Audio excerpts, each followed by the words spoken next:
Welcome to Warriors Fans Unleashed!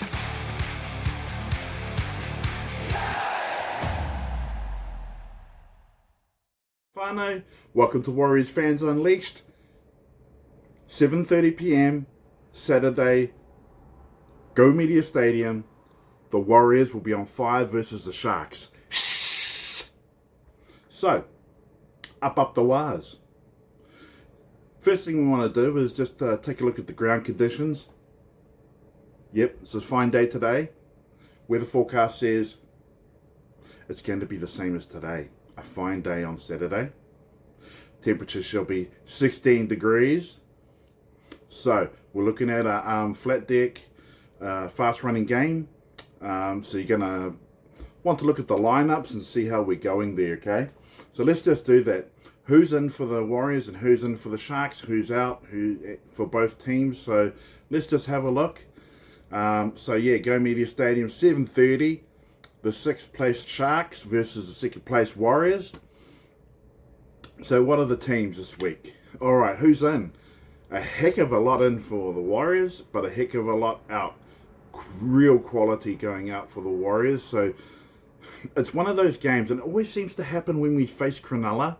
You know, the team that we should beat, you know, they're journeymen at this stage, right? There's nobody in there that you would say is an unbelievable new talent, you know, one that's going to be an X factor. You know, Ronaldo used to be that guy and Sione Katoa, but they're not the players they were before. You know, they've had a few injuries since then, a drop in form for Katoa, mostly because of injury, I believe. But let's see who's in and who's out. So for the Warriors, you've got Chance Nickel Clockstart. So that's an interesting one, right? Tain Tuaupiki, Chance Nickel Clockstart. There's been that rivalry between them. Well, not between them, but with fans. Fans are quite split down the middle between the two, because I think in previously when we had virtually no speed in the back line, I think Chance kind of copped it because he wasn't very fast. And people thinking that Tain's probably a bit faster and, you know, just a little bit more on attack. So, you know, he's there. It's polarizing. I think, though, Tain Tuaupiki, because he gets the nod ahead of him in the starting fullback jersey. I think that Shans is just there, you know, definitely like a reserve. Eri Yeremia Toiava, good to see he's back after his HIA, yet another one. Jacob Aulor, so he's like a backup hooker from Flegg, who I think has been playing reserve hooker for New South Wales Cup, because the other guy who's in is Makaya Tafua, hooker, and I've talked a bit about him last week in the Penrith game when he was on the reserves bench there, in the reserves. So you've got Jason Salalilo, his long-awaited you know, sort of, well, I think this might actually be the second week running that he's been named in reserves. Jai Lanane, there's another good name that people thought maybe last week he might get a run, but he's in there after some solid performances on his recovery from an ACL. He's been really strong in New South Wales Cup. Luke Metcalf, he is in also, and as I said, Makaya Tafua. So a lot of ins, but that's because there's a few very strong outs. On the other side for Cronulla, you've got Blake Hosking, Jesse Ramian, Michael Gabriel, Sione Katoa, who I just spoke about, Tukuhau Tapuha. Well, there's a real Māori, maybe Cook Island name if you ever heard one. Kia ora, kia orana. Okay, so who's out? Now this is the big one. Well, for Cronulla, you've got the two Origin players out, Adam Fonua-Blake and Britton Nikora. And for the Warriors, you've got James Fisher-Harris. Yep, he's out. Leka Halasima, Luke Hansen, and Sam Healy. So Luke Hansen, I believe, is not out through injury, but just dropped for Shans clock start, I think, is what's going on there. But to lose James Fisher-Harris and Leka Halasima, that's a big one. You know, Leka scored 5 tries. He scored 5 tries this year. And you know, they said, oh, this is his first try in ages against the Eels, and since then, you know, he's scored nothing but tries. And they say he's having a quiet year. And I think that just sort of is a measure of the expectation for Leka Halasima these days, eh? But Sam Healy's also out, you know, his thumb. And, you know, hurt his thumb. And this is a real test for the Warriors, because can Wade Egan play 80 minutes? Or is Makai Tafua needing to play, you know, that extra hooker? Also, it doesn't mention here, but Luke, and that's because they weren't playing because of Origin back then, is Mitch Barnett and Kurt Capewell. They're not in again because of Origin. Adam Fornor-Blake and Britton Nikora, the same for them in the Cronulla colours, but I know who misses who the most, I think. And that'll be us missing our 6 actually. There's technically 6 out for us, and as well as Tanner Boyd. Yeah, it's Tanner Boyd. Okay, so let's look at the lineups. You got the backs. Tane Tuapiki at fullback against William Kennedy, one of the most loved fullbacks, well, at least in the Shire. Very highly rated over there, I'll just put it that way. And then you got on the wings there, you got Dallin Watene-Lesniak, the expert finisher on the right wing for the Warriors, and versus Samuel Stonestreet on the right wing for Cronulla. Solid replacement winger for Sione Katoa back in the day. These days seems to be playing ahead of Sione Katoa, but again, I believe that's because of injury. Myself, I saw in a couple of the thrashings that Cronulla have succumbed to, Stonestreet was left wanting. So for me, this team, yeah, I'll get into that in a minute, but yeah, I wasn't too impressed with him. I've seen his ceiling, let's say that much. Number 3, so that would be the right side centre, don't know what I'm talking about, Ali Leatawa, nephew of the greatest Warriors forward ever, Ali Lauititi. Versus Jesse Ramian, well, obviously on the other side of the field. Jesse Ramian also, because he's also a right centre. Then you got on the left centres, you got Adam Pompey at 4, and you got Iro on the other side for Cronulla. Iro obviously has the greater attack. Adam Pompey definitely the better consistency, more experience.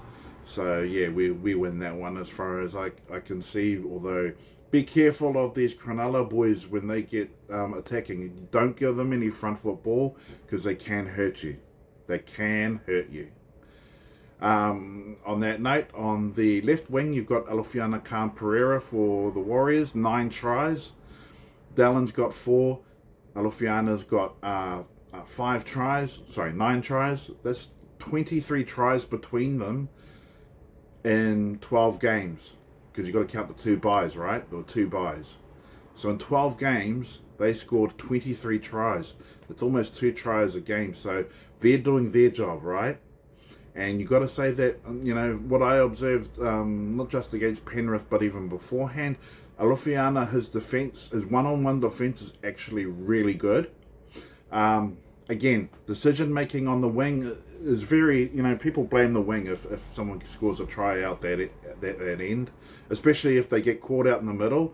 But it's like, you know, an overlap is an overlap. But I said that in the last video, so I won't go over that again.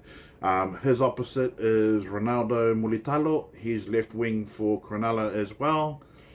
Although I saw him play on the right wing last week anyway. But Ronaldo always has my respect. Always an X-Factor player. Always has attitude. Sometimes a little too much attitude. But, you know, I love Ronaldo when he's playing for the Kiwis. But he's a good player, man. He's got a lot of fire and passion, and when he's going well, Cronulla seem to go better as well. Number 6, 5'8", you got Chanel Harris-Tavita versus Braden Trindle. It's funny they call Braden Tricky Trindle, because that's what his two-putting Daryl Trindle, who played for South Sydney in the late 80s, early 90s. who also played 5'8". They used to call him Tricky, so I don't know, he's inherited it as well, or maybe just the Australians have a lack of imagination when it comes to names. But he's vital to the Cronulla effort, and his combination with Nephi Puru, how much of a combination, how connected they are, and how much they can connect it to their backline will determine how well Cronulla go in this match. Te Maire Martin at number 7. The great thing about Te Maire is, there hasn't been a big song and dance about Te Maire in terms of his talent. It's like, he's played a couple of games, but they've been boomers. And he's played really well in both of them. But, he's got a sleight of hand, whereas Chanel Harris-Taviti plays with passion, speed. He plays hard. Not that Te Maire doesn't. He's got a really good hit on him, Te Maire, but he's also got a glass shoulder at times too. But so the back line is pretty good. It's between the two of them, I'd say they're equal. If you were to go pound for pound, simply because KL Iro's got more attacking flair. Well, actually, no, when I think about it, well, it's true. William Kennedy beats Tain Tuaupiki for speed and elusiveness. Dallin and Alofiana, I think overall they've got it over Ronaldo and Samuel Stonestreet, because Ronaldo's just coming back from injury. He's only a couple of weeks back now. Sam Stonestreet, I think he's a journeyman, as Jesse Ramian and KL Iro, they can bring it. But I think Adam Pompey and Ali Leatawa, they're just on a different level with their defence at the moment. So I back the Warriors there. In the halves, of course I got an eye patch, right? I'm one-sided. But that's just how I see it.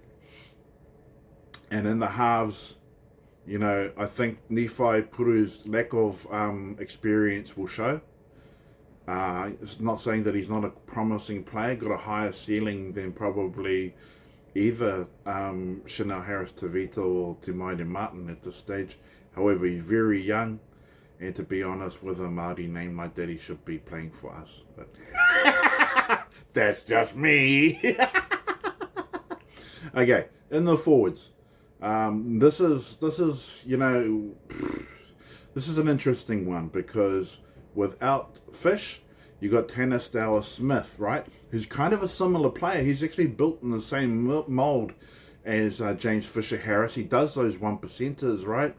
I've said before, he's a success story from our original SG ball team. So great to see him there, And, he's consistent. And to be honest, he's been one of the best, one of the stronger forwards in the pack, in the last few rounds. So it's kind of like you feel like we're not going to be let down there, especially when you've got Jackson Ford on the other side of him. That's a very workman-like front row, and you've got the experience of Wade Egan. Whereas you put that against the Cronulla Sharks, it's Jesse Colquhoun, yeah, he's okay. Jaden Beryl, yeah, he's okay. Toby Rudolph is Toby Rudolph. He's more known for the funniness rather than his actual impact in a game these days.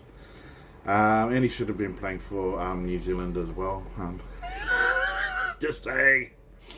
And then you go to the second row, you've got Marata Niukore. If you'd have said to me this time last year, Marata would be in the second row, I'd be like really overjoyed, and I'd be saying, wow, we've really got it over them. But at this point, he's sort of like coming back from a couple of injuries, and so he's been a bit slow coming back and been playing New South Wales Cup quite a bit. So I am a little bit worried about our our other Cookie Island connection there. So 50-50 what that's going to be like. You might say Billy Burns has it over him. Billy Burns is in good form. So yeah, I'll give that one to Cronulla. Jacob Laban, he's in excellent form. He made a couple of mistakes last time. We won't talk about the Logan Swan issue. The repeat of the Warriors versus Parramatta semi-final in 2008 when Logan Swan could have just passed it to his outside and we would have scored and got through to the preliminary final. Well, Jacob Laban had a similar moment. He did look for Alofi Kamperera, but he didn't see the other 3 players that were inside him. And we would have scored a try if he'd have passed it. But hey, he got better. He got better during that Panthers game. But I won't go on about that. I'll just say that he's still building, learning, and that'll be a learning experience for him. And I'm sure he won't do that again. He'll be looking a lot harder next time. He's a good young man, good learner, professional, you know. And you've got Teague Wilton, solid player, not going to set the world on fire. Then you got in the lock Aaron Clark, Cameron McInnes, almost a dead heat there. So I think it's, there's some pluses and minuses to this game. It can be a bit of a banana skin game, eh? We're not like for like in this matchup. We're very much, they have different strengths to us. You look at the interchange. You got at 14 Makai Tafua, Eri Yeremia Toiava, Dimitri Vaimaunga, Kailis Fatialofa. So those are our 4. You got 6 obviously on the interchange, but those are our main 4, right? Makai Tafua, I'm telling you, this guy is just waiting for a breakout. But in fact, I can almost say he's had one, because when he played in the trials for the Warriors in first grade, in the trial anyway, for the Warriors earlier in the year, he scored an amazing try. Well, it was just a solo effort. He just sheer typical hooker running out of dummy half and catching everybody out. He just sprinted out and dived over for the try, caught everyone out. And that's the old school, the old style hooker, Benny Elias type hooker, Dwayne Mann type, just quick out of dummy half. Richard Swain used to be quite good at that too. But what I've also seen from Makai Tafua this year, I saw it a little bit last year, but even more this year, is he hits hard in defence, boy. Yeah, you don't see many hookers hit as hard as him. Harry Grant hits pretty good for a white boy. For a white boy hooker. He's young. But I think Makai Tafua's got it over even him. He's a bit of a hitman. So I like him. Eri Yeremia Toiava, you know what you're going to get from him. He's a workman-like second rower. Can play middle as well. Bit small for the middle, but so was Aaron Clark. But nobody says that about him anymore. But Eri, he's a little bit slender. But he does seem to hold his own.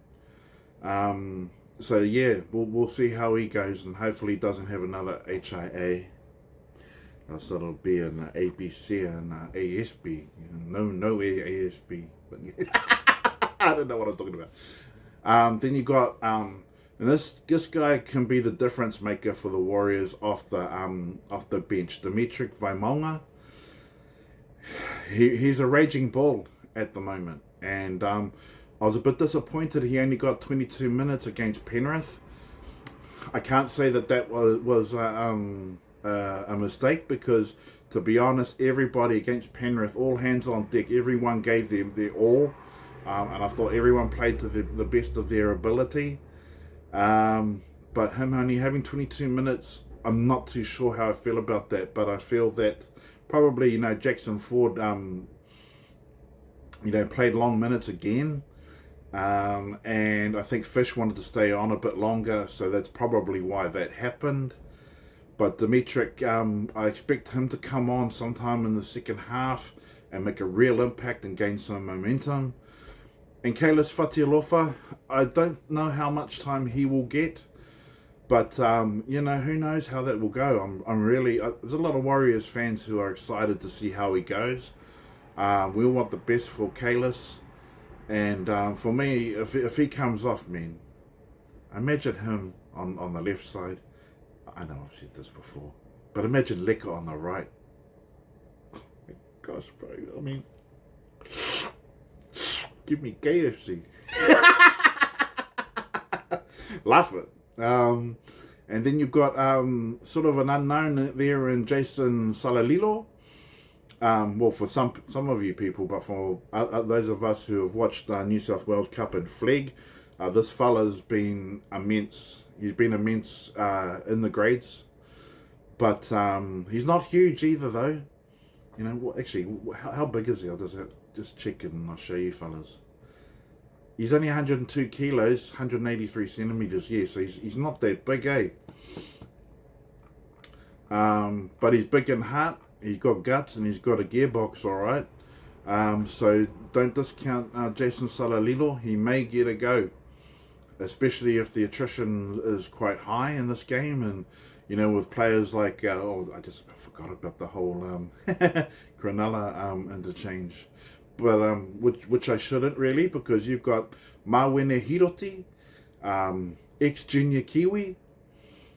He's sort of like hasn't been a bit, you know, in the outer squad for the Kiwis, but hasn't really made an impact in the NRL thus far. Oregon Kaufusi, another Kaufusi, but you know, he's a solid player, can get some momentum, all right.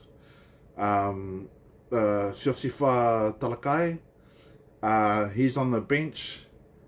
Well, he's heading off to Perth next year, so that's an interesting situation for him. I don't know if that's why he's always on the interchange. I haven't really kept up with him too much, but yeah, he could be a big difference maker. Between him and Dimitri Vaimaunga, it could be the winning of the game. Just on that alone. You got Tommy Hazelton, more experienced than Kalis Fatialofa. He's had a couple of seasons now in first grade, Tommy Hazelton. Whereas Kalis Fatialofa, he'd be making his debut off the bench. Hazelton's got size, but as we've seen this year in 2026, size isn't the be-all and end-all. Speed, being your line speed, both on defense and attack, is very important. You don't want to get caught offside inside the 10, because that gives more six agains. You don't want to commit other ruck infringements either. Don't want to tutu with somebody's play the ball and get seen by the ref, because that's what it comes down to, who gets seen and who can act the best and fall over during the play the ball, eh? But you know, I think when you look at it, because they've got Hohepa Puru as well on there, and I'd put him in sort of a similar league to Jason Salalilo. But then you've got Tukuhau Tapuha. Don't know much about him, eh? But his name makes me hungry. Puha, anyone? And then you got in the reserves Jai Lanane, and then you got Lukey Metcalf. Could this change? Could Lukey go to the interchange on game day? I hope so. I kind of hope so, you know. But again, you know, when we decided when we went with Tanner Boyd that, you know, Chanel Harris-Tavita and Te Maire Martin, under that sort of policy of, you know, playing the form players, you would not move neither Chanel Harris-Tavita or Te Maire Martin off the starting lineup and replace them with Luke Metcalf. You wouldn't, because that would be inconsistent. Yeah, it just wouldn't make sense. Why would you go and make a halfback think that he's not wanted at halfback and then suddenly put him in and replace the form halves? Wouldn't make sense, eh? So that's just my point of view. Could be wrong. Usually am. But then you got Chance Nickel Clock start, and again, I think that's just cover. I don't think that's that's because he's expecting to play. But and then you got Jacob Aulaw, who usually plays behind Makaia Taufua in New South Wales Cup, and before that Jersey Flag. So I think, but the thing is that it is important to look at who's on the reserves and who's on the interchange, because that tells you what the pecking order is. Although sometimes you'll get players fall off the reserves the next week in the interchange, having neither played a game for New South Wales Cup nor first grade, and then you're left scratching your head. Okay, I suppose we should better mention the Cronulla reserves, you got Sione Katoa, Michael Gabriel, and Blake Hosking. Sione Katoa coming back from injury yet again. Hopefully everything goes well for him and he can, maybe even start on the wing instead of Stone Street. But I think because of how much the club loves Sam Stone Street, I think they'll be careful with Sione Katoa. I think also it's just Sam Stone Street's form has just been a little stronger than Sione Katoa, so I think that's also a thing. But Sione Katoa and Ronaldo Mulitalo, they ripped it up in their time back in their heyday. So let's hope he can get back to that, because you always wish the best for good players. Except for Paul Gallen. And there we go. He said it. That's the name that sets me off when it comes to Cronulla. This is why a lot of Warriors fans, hardcore Warriors fans, have it in for the Cronulla Sharks. Players like Paul Gallen and Greg Bird, not worthy of the attention of the Warriors fans.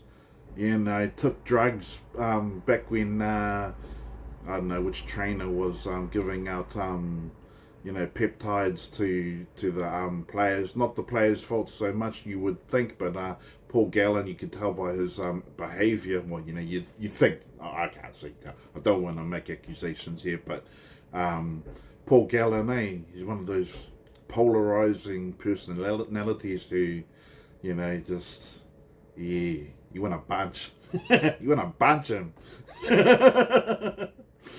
But so that's the lineup. So what do you fellas think? Who do you think's going to be who's got the best lineup, eh? Well, what are some other stats that we got going on here? Okay, let's have a look. I got some goody goods here somewhere.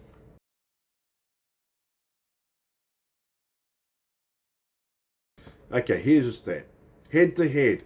Since 1998, they've played, Cronulla and the Warriors have played 48 games. I'm not sure why we've only got 1998. Must not have anything from 95 to 98.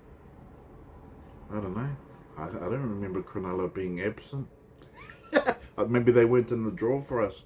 Who knows? I can't remember. But they've played 48 games. We've won 20 and they've won 28. They've always been hard for us at Shark Park, but that being said, last year we beat them quite well, convincing. That was almost, you could say that was a breakout game for us last year when we beat them at Shark Park. And then this year they pulled our pants down at Shark Park. We were on a high thinking, oh yeah, this is our year. And somehow we lost to this team. And I'm so tempted to say words about this team, but there's one of the teams we don't like losing to, and I'm definitely in that category. I don't like losing to the Lemonfish. But hey, they've gotten on us.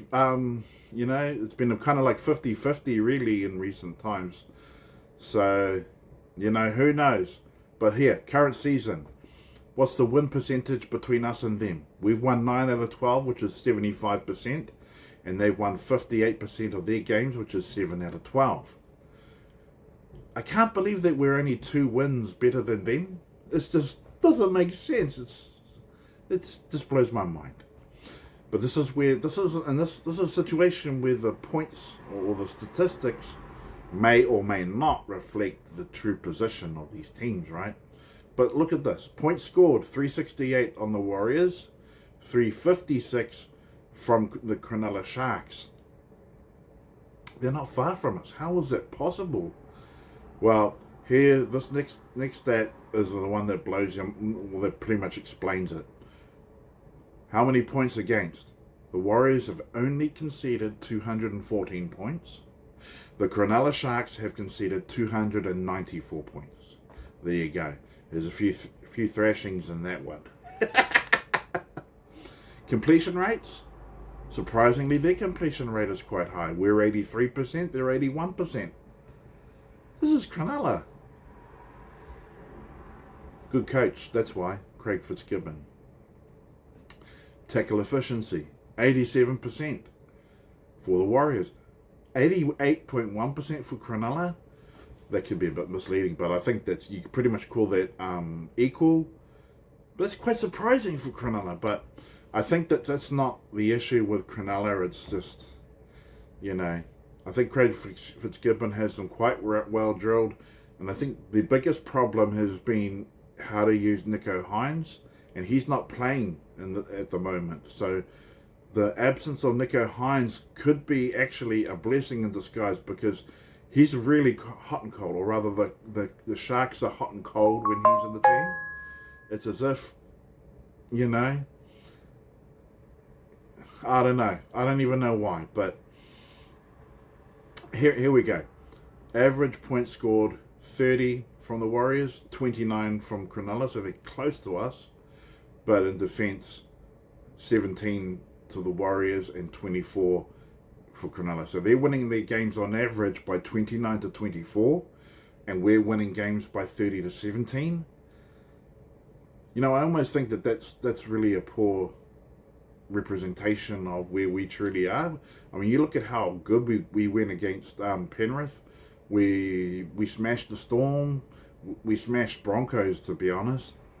Smashed them into submission.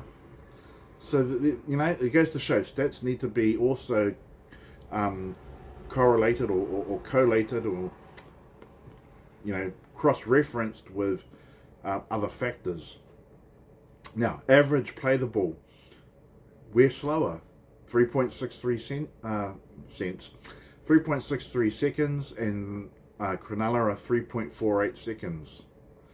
I know it's microseconds, but hey, they're faster than us. Wade Egan's one of the faster, hookers at getting us on a good roll. But I guess the play the balls are more fish. He's the one that puts us on the good play the balls, and we don't have a lot of men that you'd say, oh, wow, you're faster than anyone.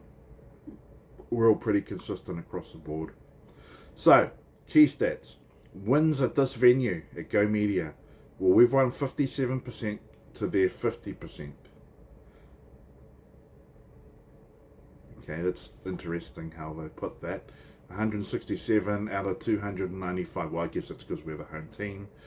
They're 50-50 at home here, so it's a bit nervous for us, isn't it? We could lose this game, so that's why we're all on edge about it.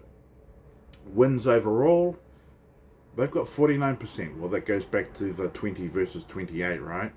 Whereas we've won 44% of the games. So, yeah, with a couple of draws in there, I believe. So the stats are very interesting.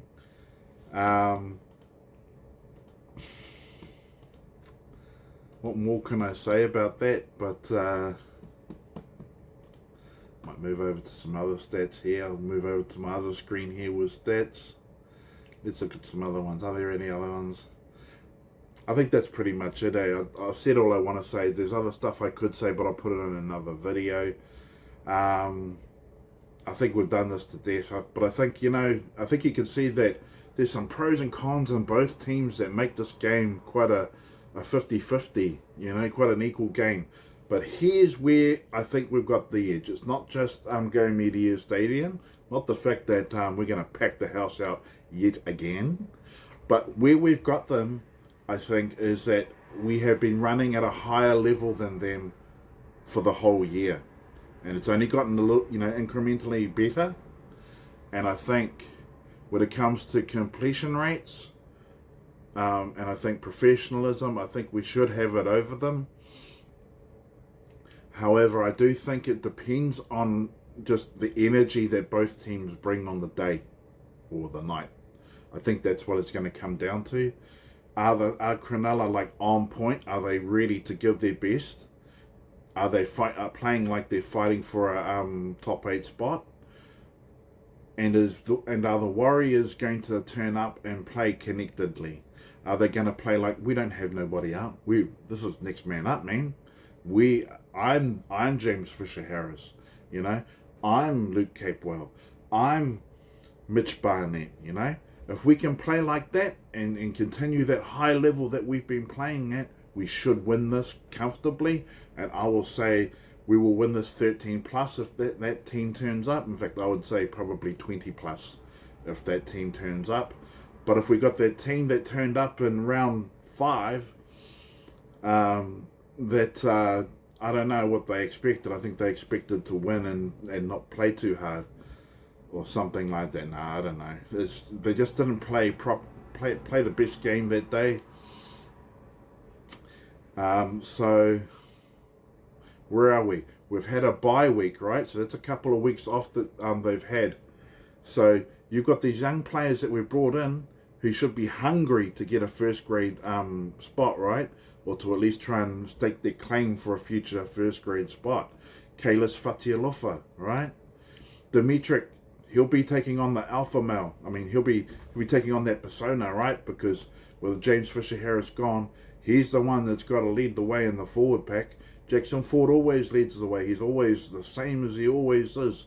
He's full of energy. He'll go like a fucking energizer baddie, fucking 50 hours a day. If there were 50 hours in a day. He'll hit it up, man. And he'll tackle all day as well. And, you know, make 170 meters probably in 50 tackles. That's him. Tanner Smith, he's awesome. I'm really interested to see how he goes starting. He usually comes off the bench and he makes a good impact. But interested to see how he goes starting. I think if these young fellas are really, they take this game like this is our big opportunity to really make a mark, and we don't want to drop the ball. We don't want to be the ones that are the missing link, or the weak link. If they can play that way, like young fellas that really need to show, make a name for themselves, then I think we should win this one quite comfortably. Yeah, the Sharks will turn up. They'll come hard, all right. They will come hard. But which team will turn up? Is it the one where Braden Trindle turns up and he plays like magic and doing all these trick shots and all these set plays that come off and you least expect them to? Or are we going to get the what's Braden doing today? Oh, you didn't say you were going to pass it to me, bro. Hopefully we don't get those games.